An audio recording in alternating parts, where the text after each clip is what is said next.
इस यार स्वागत है तुम्हारा जुजुत्सु काइसेन के सीजन 3 एपिसोड एक्सप्लेनेशन में। इस एपिसोड में काफी राजों से पर्दाफाश होगा और साथ ही साथ में हमको जानने को मिलेगा कि हिगुरामा असल में है कौन। तो वीडियो को पूरा देखना और हाँ, लाइक और सब्सक्राइब बटन को अपनी डोमेन एक्सपेंशन में बुला के उन पे कर्स अटैक कर देना। तो चलिए शुरू करते हैं। तो यार एपिसोड की स्टार्टिंग में हमारे को एक बिल्डिंग दिखाई जाती है, उसी के साथ में एक बंदा उस बिल्डिंग के अंदर चलता हुआ दिखाई दिया जाता है। अब वो बंदा कोई और नहीं, हमारा हिगुरामा होता है। अब हिगुरामा जब वो उस बिल्डिंग के अंदर जाता है तो वो बिल्डिंग कुछ और नहीं जबकि एक पुलिस स्टेशन होता है। वहां पर वो एक लड़का जिसका नाम होता है कीता ओही उससे पूछताछ करता है। पूछताछ में वो लड़का उसको बताता है कि एक दिन कुछ पुलिस वाले उससे पूछताछ कर रहे होते हैं और उसको ये डर लगने लग जाता है कि यदि आज अगर उसको पुलिस पकड़ के ले जाती है तो उसकी बिल्ली की देखभाल कौन करेगा। जिस जगह वो रहता है वहां पर पेट्स भी अलाउड नहीं है, तो वो इस डर से कि कहीं बिल्ली मर ना जाए इसलिए वो वहां से भाग जाता है। फ्लैशबैक होता है और हमारे को मार्च 2016 मोरिका सिटी में वो एक इंसिडेंट के बारे में बताया जाता है जिसमें एक माँ और उसकी बच्ची को चाकू मार के मार डाला जाता है। और अब खुलते हैं असली पत्ते। कीता वही इंसान होता है जिनको उस माँ बेटी के मर्डर के लिए दोषी करार दिया जाता है और साथ ही साथ में जिस चाकू से उन दोनों माँ बेटी की हत्या होती है वो चाकू के ऊपर जो कपड़ा लिपटा होता है उस पे कुछ खून के धब्बे होते हैं। और जब पुलिस तहकीकात करती है तो वो पाती है कि उन खून के धब्बे का डीएनए एनालिसिस करने पे वो मैच करते हैं उन्हीं दो माँ बेटियों से और इसी की वजह से कीता को दोषी करार दिया जाता है। लेकिन यहाँ पर कीता हिगुरामा को बोलता है कि उसने वो खून तो किया ही नहीं है, उसने बस वो चाकू उठा के अपने घर में रखा था। यहाँ पर सीन चेंज होता है। हिगुरामा अपनी कलीग से इसी केस के बारे में बात कर रहा होता है। उसकी कलीग कहती है इस केस में तो मुझे कीता ही दोषी नजर आता है क्योंकि कीता ही वो इंसान था जिसने पुलिस को देख के तुरंत भागने का फैसला किया और अगर आप दोषी होते हो तभी आप ऐसे कदम उठाते हो। हिगुरामा उसको बताता है कि पहले भी इस लड़के को बहुत सारे गलत आरोपों के आधार पर इससे पूछताछ की गई है। पहले भी ड्रग्स के सिलसिले में इस लड़के से पूछताछ की गई जिसमें इसका कोई हाथ नहीं था। हिगुरामा ये भी बताता है कि ये लड़का एक नॉन प्रॉफिट ऑर्गेनाइजेशन के लिए काम करता है और वो ऑर्गेनाइजेशन वृद्ध लोगों का ध्यान रखती है। यानी वो ऑर्गेनाइजेशन एक ओल्ड होम है जिसमें वो लड़का वृद्ध लोगों का ध्यान रखता है। और हैरान करने वाली बात तो ये है कि वो वहाँ बिना तनख्वाह के काम करता है। वो ऑर्गेनाइजेशन पैसों के नाम पे उसको कुछ पॉकेट मनी, एक समय का खाना और थोड़ा सा बोनस देती है। लेकिन हिगुरामा बताता है कीता पुलिस वालों को चाकू इसलिए नहीं दे पाया क्योंकि जिस इलाके में वो रहता है वहां पर पुलिस को कॉल करके बुलाना अलाउड नहीं है, आस पड़ोसी डिस्टर्ब होते हैं। वो लड़की कहती है कि तुम्हारी बातों से ये ऑर्गेनाइजेशन काफी ज्यादा ही अजीब लगती है। हिगुरामा उसको कहता है कि जब अर्थक्वेक आया था तो ऐसी ऑर्गेनाइजेशंस को काफी ज्यादा फंड दिए गए थे और वहां पर वो चाकू का मिलना कोई हैरानी की बात नहीं है। हिगुरामा ये भी कहता है कि जिस एरिया में वो रहता है वहां पर लोगों के काफी ज्यादा क्रिमिनल रिकॉर्ड्स हैं, तो वो ये फैसला करता है कि वो कीता से कुछ और इंफॉर्मेशन, लोगों के क्रिमिनल रिकॉर्ड्स छानबीन करेगा। अब सीन चेंज होता है और वो दोनों उस ऑफिस से बाहर निकलकर अपने अपने काम के लिए जा रहे होते हैं। शिम्जू हिगुरामा से कहती है कि जापान में ऐसी सुनवाइयों में जीतने के चांसेस ना के बराबर होते हैं, तो फिर वो क्यों इस केस को एज इट इज एक्सेप्ट नहीं कर पाता। अब यहाँ पर हिगुरामा कहता है कि अगर हम ऐसे केसेस को छोड़ देंगे तो हमारी स्किल्स डल होती जाएंगी। अब वापस सीन चेंज होता है और शिम्जू मिलने जाती है हिगुरामा की पुरानी लॉयर एक्विंटेंस से। शिम्जू इस केस के बारे में उसकी एक्स पार्टनर को बताती है और उसकी एक्स पार्टनर कहती है कि हिगुरामा आज भी नहीं बदला। शिम्जू से कहती है क्या पहले भी हिगुरामा ऐसे ही था? शिम्जू कहती है नहीं, पहले वो इससे भी खराब हुआ करता था। उसमें एक 19 साल के लड़के पे ड्रंक ड्राइविंग का केस था जिसमें वो शराब पीकर कार एक्सीडेंट कर देता है और वो आरोप लगाने वाले कोई और नहीं, उसके काम करने वाले सहयोगी ही होते हैं। हिगुरामा उस लड़के से वादा करता है कि जो सस्पेंशन उसको मिला है उस इंसिडेंट की वजह से उसको वो सस्पेंड करवा देगा। लेकिन अंत में हिगुरामा वो केस हार जाता है और वो लड़का हिगुरामा को ही ब्लेम करता है और कहता है कि तुमने तो कहा था कि मैं सस्पेंशन से बच जाऊंगा। फिर उसकी एक्स पार्टनर हिगुरामा को कहती है कि ऐसे केसेस मत लिया करो जो जीतना इम्पॉसिबल हो, इससे तुम्हारी मेंटल हेल्थ काफी ज्यादा डिस्टर्ब हो सकती है।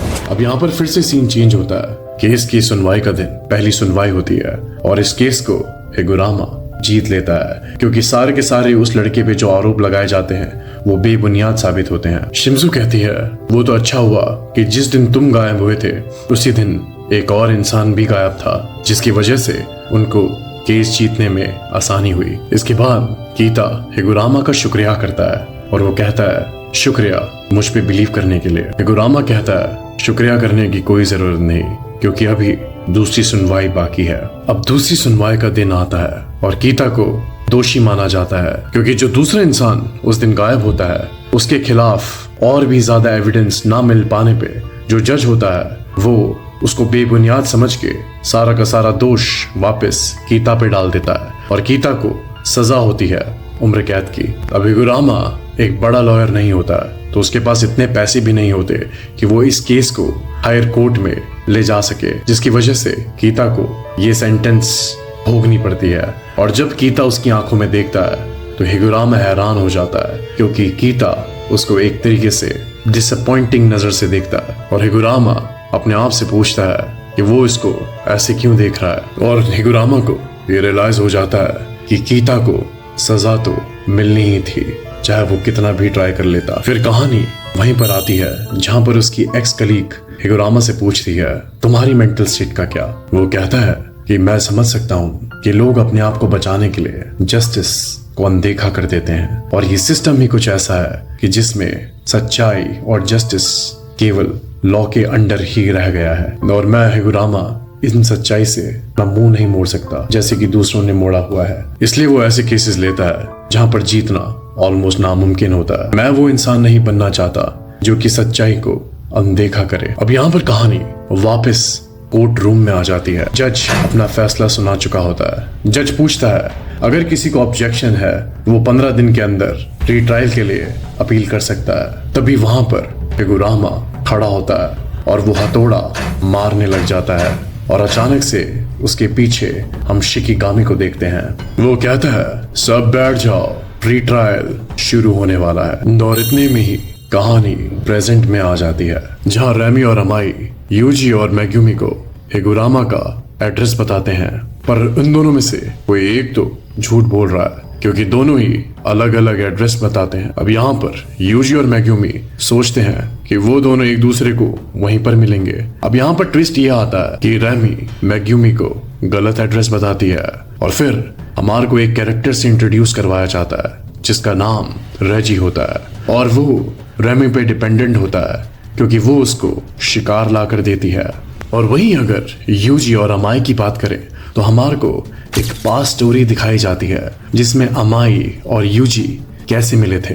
अमाई एक बार एक ग्रुप में एक लड़के को बुली होते हुए देखता है। कुछ हाई स्टूडेंट्स उस लड़के को मार रहे होते हैं और अमाई मन में सोचता है कि इस लड़के को अपने आप को बचाना सीखना पड़ेगा, अदरवाइज ये हाई स्कूल स्टूडेंट इसको रोज ही मारते रहेंगे। तभी वहां पर अचानक से यूजी आ जाता है और यूजी उस लड़के को बुली होने से बचा लेता है। उस दिन के बाद से ही अमाई और यूजी एक दूसरे को जानने लगे थे। अब कहानी फिर से प्रेजेंट में आती है। फिर से मेग्यूमी और रेमी दिखाई देते हैं। मेग्यूमी रेमी से पूछता है कि तुम कहीं ये तो नहीं सोच रही कि हम शिनजुयो जाने के लिए इकेबुकुरो से पास करेंगे, क्योंकि इकेबुकुरो वहां पर हमारे को और भी प्लेयर्स मिल सकते हैं और साथ ही साथ में काफी ज्यादा रिच रिसोर्सेज भी यहाँ पर होंगे।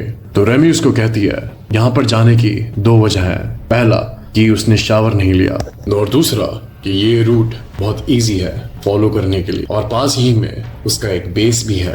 अब वहीं पर अमाई यूजी को एक थिएटर के बाहर खड़ा कर देता है और वो कहता है यही थिएटर हिगुरामा का बेस है। अब यूजी अंदर जा ही रहा होता है कि तभी अमाई उसको कुछ बताने ही वाला होता है, लेकिन वो इतना कमजोर होता है कि उसको वो अंदर की कुछ बातें बता ही नहीं पाता और यूजी अब एंटर करता है हिगुरामा के बेस में। वो देखता है कि एक आदमी बाथटब के अंदर सूट में लेटा हुआ है और फिर अगेन सीन चेंज होता है और हमको पता चलता है कि जब वो बेस में जाते हैं तो मेग्यूमी को सामने रेजी दिखाई देता है। जैसे ही रेजी कुछ बोलने वाला होता तभी मेग्यूमी ने अपने शिकिगामी डॉग को स्पॉन कर लिया होता है और वो कहता है कि मेरे पास इन चीजों के लिए वक्त नहीं है। फिर से सीन चेंज होता है और यूजी हिगुरामा से पूछता है कि तुम ये सब क्या कर रहे हो। हिगुरामा उसको कहता है, क्या कभी तुमने कपड़े पहनकर नहाने का सोचा है? मैं स्कूल डेज में कपड़े पहनकर ही स्विमिंग किया करता था। ये बात चल ही रही होती है कि तभी यूजी सोचता है कि एक मॉडर्न सॉर्सरर है, इसकी टेक्निक अभी भी एक्टिवेटेड है, मुझे कुछ ना कुछ करके इसके 100 पॉइंट्स लेने पड़ेंगे। तो इसलिए यूजी उसको कहता है कि मुझे तुमसे कुछ बात करनी है। हिगुरामा कहता है कि मैं एक वकील हूँ और वकील से कंसल्टेशन के लिए मैं 5000 येन चार्ज करता हूँ। लेकिन थोड़ी देर में हिगुरामा कहता है कि वो मजाक कर रहा था। वो कहता है कि मैं एक बार लालची वकील बनकर देख रहा था कि कैसा लगता है। तभी यूजी हिगुरामा को कहता है कि मुझे तुम्हारे 100 पॉइंट्स चाहिए। अब यहाँ पर वापस सीन चेंज होता है और रेजी मेग्यूमी को देखकर कहता है, मैं समझ गया तुम काफी ज्यादा ताकतवर हो। यदि तुम ताकतवर नहीं होते तो मैं अभी तक तुम्हारे को मार देता। तो बताओ कि तुम कलिंग गेम्स के बारे में कितना जानते हो। मेग्यूमी उसको कहता है कि ये एक रिचुअल है और ये रिचुअल अगर पूरा हो गया तो जापान के जितने भी लोग हैं वो किसी और चीज में तब्दील हो जाएंगे जो कि इंसान नहीं होगा। रेजी हंसते हुए कहता है, क्या तुम केंजाकू को जानते हो? ये सुनकर मैग्यूमी थोड़ा शॉक हो जाता है। वो बताता है, वही केंजाकू जो प्लेयर्स की कर्स एनर्जी लेना चाहता है। अब रेजी का मानना ये होता है कि पूरे कलिंग गेम्स के अंदर बहुत सारी कॉलोनीज हैं और अगर हम ये मान के चले अगर 10 कॉलोनीज हैं और उसमें हर एक कॉलोनी में 100 प्लेयर्स हैं और इन कॉलोनीज में काशिमो और हिगुरामा जैसे पावरफुल सॉर्सरर्स भी हैं जिसने आधे से ज्यादा प्लेयर्स को तो वैसे ही मार दिया है। क्योंकि अगर ऐसी बात होती तो केंजाकू कभी भी हवा से टेलीपोर्ट होने वाला सिस्टम तो रखता ही नहीं, क्योंकि आधे से ज्यादा प्लेयर्स हवा से टेलीपोर्ट होते ही मर जाते हैं। अब वहीं पर हिगुरामा कहता है कि मुझे मालूम है ये लॉ कहीं ना कहीं थोड़ा सा लेस पावरफुल है। अब जो पावर मुझे मिली है मैं ये जानना चाहता हूँ क्या इस कलिंग गेम के रूल्स में भी उतनी ही पावर होगी। वो देखना चाहता है कि कैसे जो प्लेयर इस गेम के रूल्स तोड़ना चाहता है उसकी पावर कैसे स्ट्रिप अवे हो जाती है। अब यूजी के पास कोई और चारा नहीं बचता। यूजी अचानक से उस पर अटैक करने का सोचता है और तभी वहां पर हिगुरामा अपनी डोमेन एक्सपेंशन एक्टिवेट कर देता है और उसकी डोमेन एक्सपेंशन का नाम होता है डेडली सेंटेंस। और दूसरी तरफ हमारे को केंजाकू दिखाई देता है जो कि चाइनीज गवर्नमेंट के मेंबर से किसी मीटिंग के तहत मिलने गया होता है। तो यार यहीं पर एपिसोड खत्म हो जाता है और मैं आशा करता हूँ कि आप लोगों को ये वीडियो काफी पसंद आया होगा। तो यार लाइक करना, सब्सक्राइब करना और हाँ कमेंट जरूर कर देना यार, क्योंकि मेहनत बहुत लगती है। तो इसी के साथ विदा लेता हूँ, मिलते हैं अगले एपिसोड में।